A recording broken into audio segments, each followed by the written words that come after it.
జిల్లా mineral fund తో జిల్లాలో చేపట్టిన నిర్మాణ పనులు వేగవంతం చేయాలని జిల్లా కలెక్టర్ డాక్టర్ కృతికా శుక్లా అధికారులను ఆదేశించారు. శుక్రవారం కలెక్టర్ కార్యాలయంలో డిఎఫ్ఎం నిధులతో కాకినాడ జిల్లాలో చేపట్టిన పనుల ప్రగతిపై జిల్లా కలెక్టర్ కృతికా శుక్లా, ప్రతిపాడు ఎమ్మెల్యే పర్వత శ్రీపూర్ణ చంద్రప్రసాద్, మైన్స్, రోడ్లు, భవనాలు, ఇరిగేషన్, గ్రామీణ నీటి సరఫరా, పంచాయతీరాజ్, ఐసీడీఎస్, వ్యవసాయం, పశుసంవర్ధక, జిల్లా పరిషత్, పరిశ్రమలు తదితర శాఖల అధికారులతో సమీక్ష నిర్వహించారు.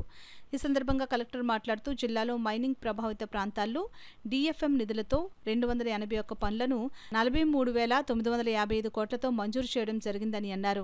వీటిలో 16,175 కోట్ల ఖర్చుతో 51 పనులు ఇప్పటివరకు పూర్తి చేయడం జరిగిందని, 103 పనులు వివిధ దశల్లో ఉన్నాయని ఆమె తెలిపారు. ఈ పనులన్నిటిపైన అధికారులు ప్రత్యేక దృష్టి పెట్టి వినియోగంలోనికి తీసుకుని రావాలని కలెక్టర్ అధికారులకు స్పష్టం చేశారు. సమావేశంలో incharge DRO DRDA PD K Sriramani, వ్యవసాయ శాఖ జేడీ ఎన్ విజయ్ కుమార్, పశు సంవర్ధక శాఖ జేడీ ఎస్ సూర్యప్రకాష్ రావు, కాకినాడ పెద్దాపురం ఆర్టీఓలు Itla Kishore, J Sitaramarao, mines DD E Narasimhareddy, ICDS PD K Praveena, RNB SE Hariprasad Babu, Panchayatiraj SE P Satyanarayanamurthy, Peddapuram irrigation DE Ramgopal, ZPAO M Bujjibabu, ఇతర అధికారులు తదితరులు పాల్గొన్నారు.